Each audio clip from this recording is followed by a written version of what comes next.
Assalamualaikum warahmatullahi wabarakatuh. Salam sehat buat kita semua. Baru saja kami mengontak beliau, Kiai Haji Imanuddin, berkaitan dengan persiapan diskusi ilmiah mengenai polemik nasab Ba'alawi.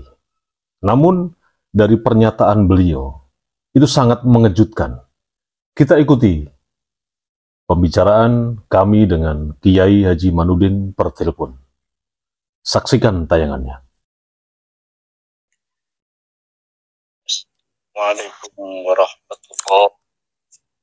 Waalaikumsalam Pak Kiai. Kabar sehat Pak Kiai, alhamdulillah. Sehat lagi ngopi. Oh iya, iya. Mohon maaf Pak Kiai. Oke. Untuk pertemuan nanti tanggal berapa itu? Tanggal 25, 26, 27 ya, di Kesultanan Banten. Ada pendapat mungkin yang lain dari Pak Kiai, karena kemarin dengar kabar ada khususnya Robito Halawiyah ini tidak hadir.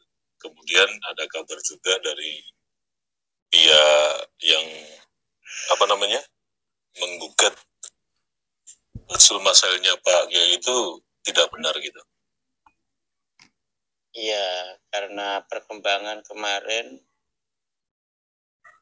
Ketua Robita sudah meyakinkan tidak datang, kayaknya saya juga tidak datang ya. Oh, Pertimbangan dari para kesepuan, dari Gus Fuad, dari Kiai Syarif Rahmat, dari Abah Ghazali, dari yang lain-lain, pokoknya kalau Ketua Robita tidak datang, saya tidak datang. baik. Ada indikasi panitia kurang netral, Ya, kurang netral dan islah gitu. Islah itu kan islah apa kalau titik poinnya belum selesai kan? betul. Kayaknya kalau itu pengennya udah jangan masalahin nasab kami, biarkan kami jadi cucu Nabi saja, kita islah gitu pengennya dia. Seperti itu ya. Iya. Berarti dugaan banyak netizen maupun masyarakat awam yang selalu stay tune di polemik ini Betul. berpendapat yang sama ya. Sama, artinya kalau saya kan karena yang awalnya ya, Betul. karena yang jadi panitia saudara-saudara saya gitu kan, kita husnudon aja, dan ini untuk ajang silaturahmi. Tapi rupanya ini ditumpangi oleh kepentingan bukan keluarga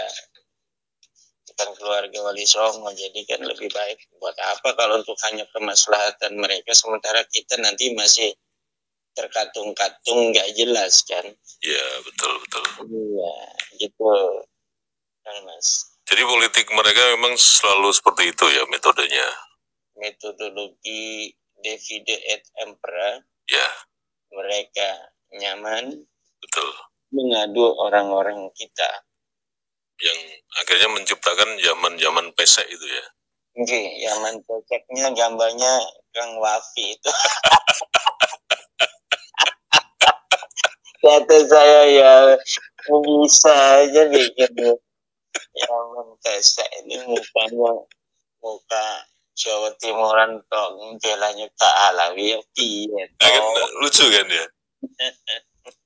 Makanya kalau mohon maaf boleh ada pendapat ini langsung dengan Pak Kiai. Ya mereka ini memang tidak mau untuk diganggu gugat. Tapi kalau mereka menggugat mau terus gitu loh. Nah, lucu kan?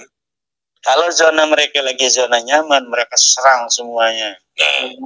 Kiai, kesepuhan, pemerintah habis semuanya. Habis sikat semua. Nah, kalau mereka lagi begini, itu apa aja dipegang oleh mereka itu.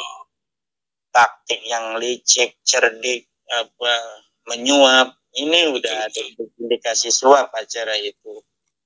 Tapi kenapa ya Pak Kiai kok para sesepuh Nahdlatul Ulama dalam tanda petik ya, itu kenapa mereka ada dua sisi gitu loh pribadinya itu, menjadi dua sisi?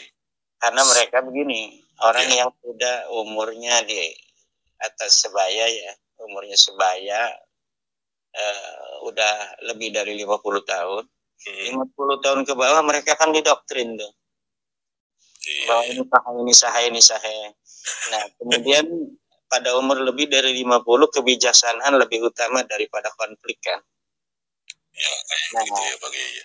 Ya, terus akhlak, ilmu agama, tawakal yang tinggi pada Allah, ini udah aturan Allah kan, ada rahasia pasti di balik semua ini. Nah, ini yang harus kita yakinkan kepada orang-orang tua kita itu. Jadi saya yakin kalau gerakan ini terus masif, nah mungkin dalam hati mereka mungkin ini kehendak Allah, sudah waktunya, gitu nanti pasti. Nah, kalau misalnya ini gampang selesai, kemudian sirep tidak ada lagi komentar dari YouTuber, tidak ada pembicaraan publik. Nah, ini berarti Mbak Alawi bener gitu mereka kan. Makanya kita harus terus saja. Betul.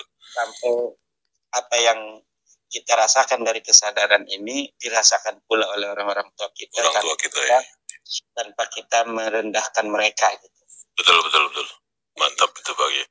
Berarti saya kan kemarin juga di sini di wilayah saya ini kan memang ada sesepuh. Saya kurang tahu apakah masih jadi pengurus DPC NU atau bagaimana.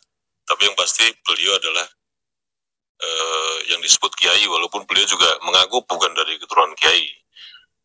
Yaitu tadi saya bilang ada dua sisi di pribadi beliau itu. Sisi yang pertama itu yang Pak Kiai tadi sebutkan, tapi ada sisi lain yang dia juga menolak gitu. Terus saya punya kesimpulan nih gimana ya mau saya wawancari, nanti malah jadi perembing lagi, begitu Pak Kiai.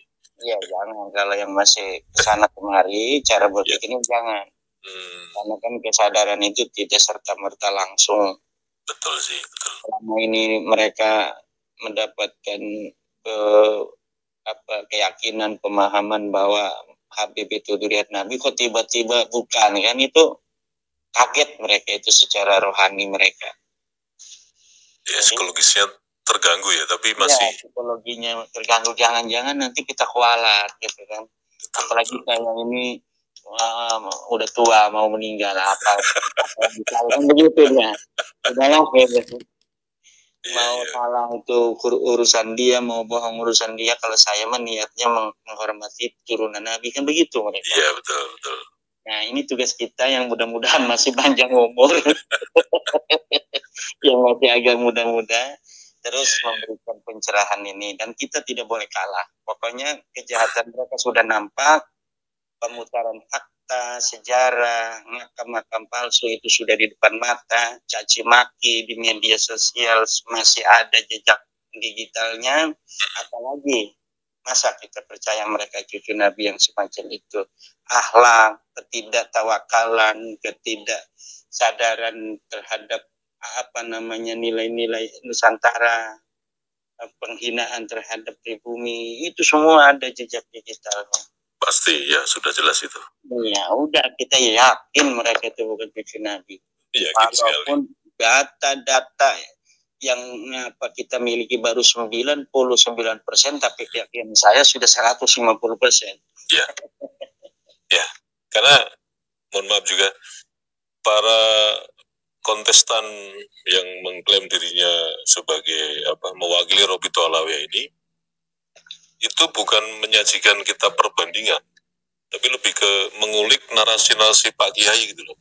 Mengulik tulisan Pak Kiai, ini kan lucu jadinya. Tulisan, kemudian framing. Ya. Rumel sampai sekarang nggak bisa jawab 3 pertanyaan saja. 1, sebutkan kitab yang menyatakan Ahmad punya anak Ubaidillah sebelum Sajarah Mubarakah, kan? Ya. Nggak bisa jawab. Yang kedua, sebutkan kitab mana yang menyebutkan Ahmad bin Isa hijrah ke Yaman sebelum Sajarah Mubarakah 606. Nggak ada. Ya, sementara hijrahnya 317. Ya. Nah, harusnya itu sudah ada berita-berita di kitab kita, orang kita banyak yang dikarang. Jelas itu Pak Kiai. Nah, tapi itu loh, kenapa yang mohon maaf, yang dijawab itu, yang diulik itu, justru malah tulisan Pak Kiai yang di-framing, narasi Pak Kiai yang dibelok-belokkan. Dibalik-balikin, karena mereka saking supaya kelihatan ada jawaban. supaya kelihatan bahwa yang saya tulis itu lemah. Mereka juga minta bantuan para dokter-dokter kampus untuk membuat statement bahwa itu tidak ilmiah. Makanya kalau misalnya tidak ilmiah, ilmiah itu ada ilmiah menurut konsep umum kebenaran, ada ilmiah menurut pesantren, ada ilmiah menurut kampus. Iya. Definisinya berbeda-beda. Betul.